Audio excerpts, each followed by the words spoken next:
Here is something most people over 60 have never been told, and it should change how you think about your nights. The single most dangerous hours of your entire day are not when you're driving, or climbing stairs, or working in the yard. They are the quiet hours when you are fast asleep. Specifically, the dark stretch between about 3 and 6 in the morning. That is when more heart attacks happen, more strokes happen, and more people quietly pass away than at any other time of day. Some go to bed feeling perfectly fine and simply don't wake up. And what haunts me, after 30 years of caring for people your age, is that so often it wasn't random. It was the quiet result of a few ordinary nighttime habits. Habits almost everyone has. Habits nobody ever warned them about. Now let me say this clearly, right at the start, because I never want to frighten you into a sleepless night. The goal of this video is the opposite of fear. I'm going to show you exactly why those early morning hours are so dangerous for the aging heart. The handful of nighttime habits that quietly load the dice against you. And the simple changes, most of them free, most of them you can start tonight, that tilt the odds powerfully back in your favor. And please hear me on this. Nothing in this video is a reason to stop or change any medication on your own. Just the opposite. Stay with me and you'll know exactly what to do and exactly what to ask your doctor. My name is Dr. Paul Brenner, and helping people over 60 protect their hearts and wake up to enjoy another morning is the work of my life. Before we begin, please subscribe, because what I'm about to share could protect you, and it could just as easily save the life of someone you love who's sleeping under your own roof. Stay all the way to the end, because the fourth habit is the one I beg my patients to take seriously. And the warning signs I'll give you near the end are the ones that, if you ever feel them at night, mean you must not wait until morning. So let's start with the question that matters most. Why are the early morning hours so dangerous? Why does the heart of all times falter just before dawn? The answer is something doctors call the circadian surge. And once you understand it, everything else will click into place. While you sleep deeply, your body is in its calmest state. Your blood pressure drops, your heart rate slows, everything rests. This nightly dip is healthy and protective. It's your cardiovascular system getting its only real break of the day. But in the hours before you wake, your body begins preparing to face the day. It releases a wave of stress hormones, cortisol and adrenaline, to get you ready to rise. And that wave causes a sharp, sudden climb in your blood pressure and heart rate, right there in the pre-dawn darkness, while you're still asleep and unaware. Think of it as rush hour for your heart, a surge of pressure and demand hitting your blood vessels all at once. For a healthy young heart, that's no problem. But for an older heart, or arteries that have stiffened or collected some plaque, that surge is a stress test you never agreed to take. It's exactly the kind of pressure spike that can rupture a vulnerable patch of plaque or push a struggling heart past its limit. And there's a second factor that makes those hours even more treacherous. And it's one you can actually do something about tonight. Your blood is at its thickest. It's most likely to clot in the early morning. Part of that is natural. Your body's clotting system runs on its own daily rhythm and is simply more active before dawn. But part of it is something far more ordinary. By the time you've slept 7 or 8 hours, you haven't had a sip of water the entire night, and you've lost fluid steadily through every breath you exhale and through your skin. So your blood is quietly thickened and concentrated overnight. Now combine the two. Thicker, stickier blood moving through your vessels at the very moment your blood pressure is surging. That is the perfect storm, and it explains why that dark window before dawn is the most dangerous of your life. Hold on to this picture, because the very first habit we're about to fix targets it directly. That first habit is going to bed dehydrated. So many people over 60 drink very little in the evening, some out of habit, many on purpose, because they're trying not to wake up to use the bathroom. And I understand that completely. But going to bed with your tank already low means your blood spends the whole night growing thicker, setting up that early morning clotting risk we just talked about. Now here's the balance. Because I'm not going to tell you to drink a big glass of water at bedtime and trade one problem for a night of bathroom trips. The answer is a small glass. Just a few ounces of water about half an hour before bed. Not enough to flood your bladder, but enough to keep your blood from thickening to its most dangerous point in those pre-dawn hours. A small sip by the bed that you can reach for if you wake is wise too. It's such a tiny thing, a few ounces of water.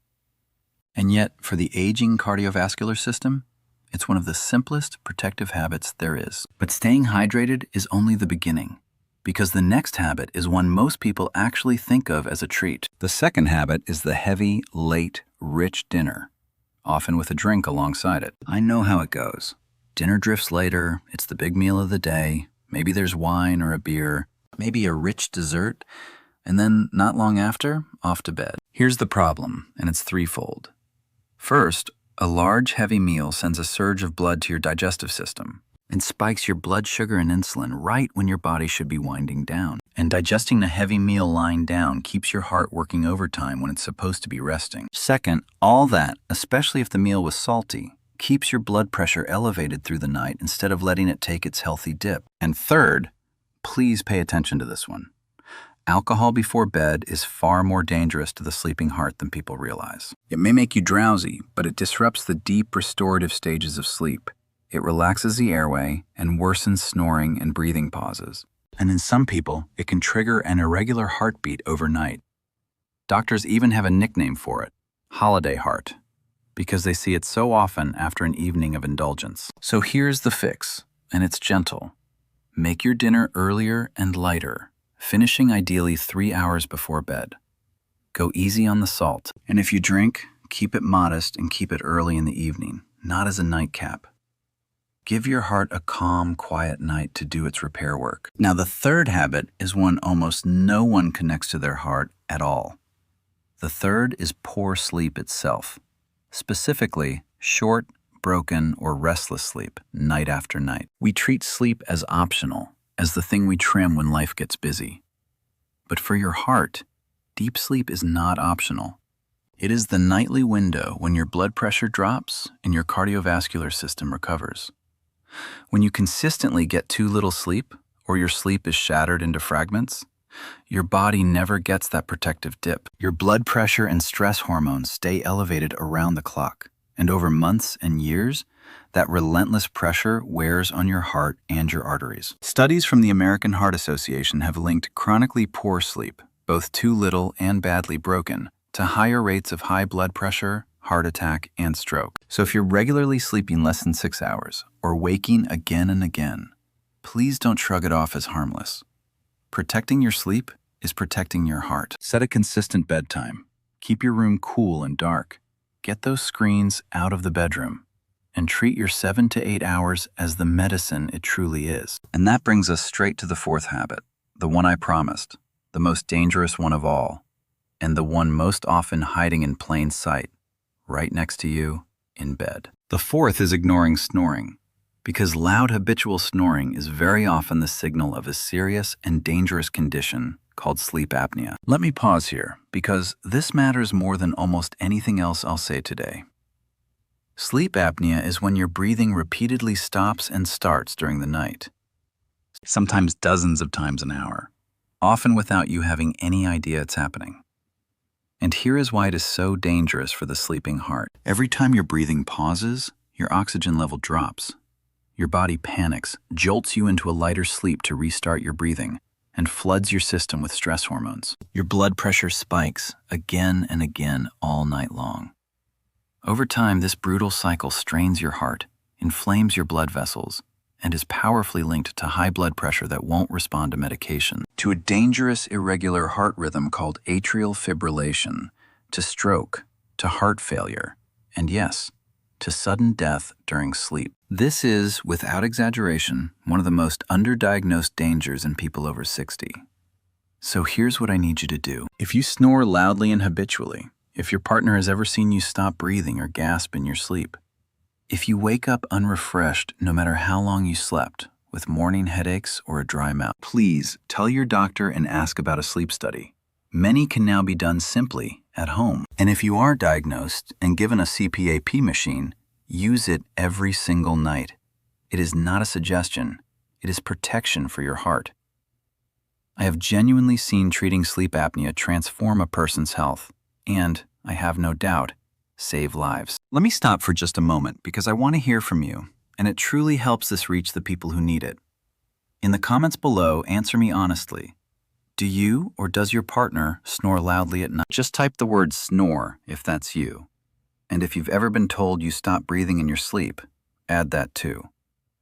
You may be describing the single most important thing on this list. And while you're there, if this is opening your eyes, tap the like button.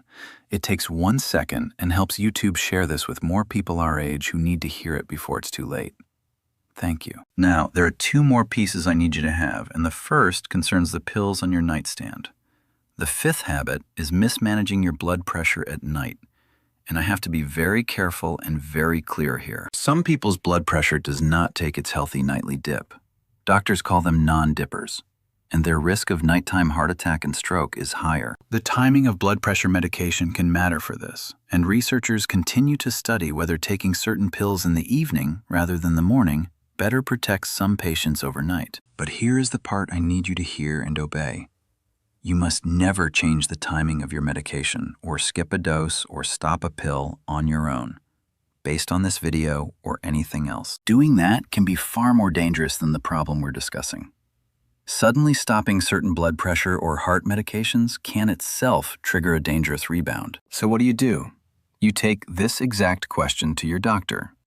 Given my situation, is the timing of my blood pressure medication right for me? Should any of it be taken in the evening? Let your doctor, who knows your full picture, make that call with you.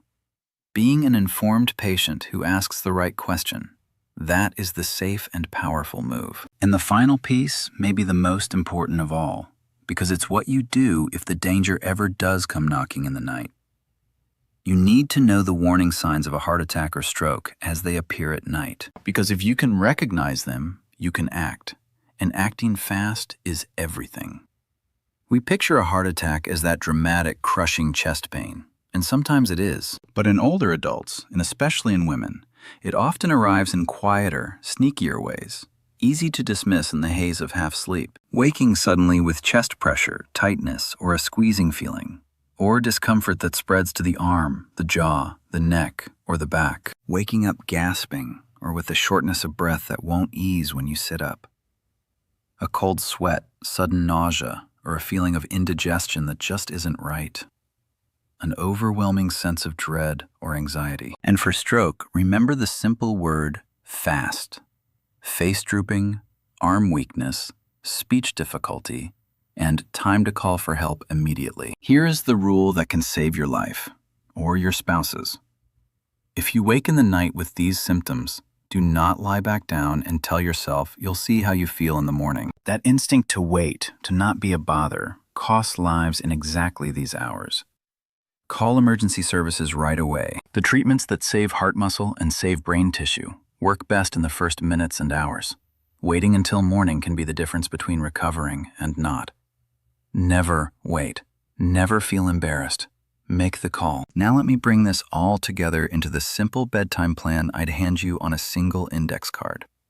Because I want you going to bed tonight feeling protected, not anxious. 1. Have a small glass of water, a few ounces, about half an hour before bed, and keep a sip within reach.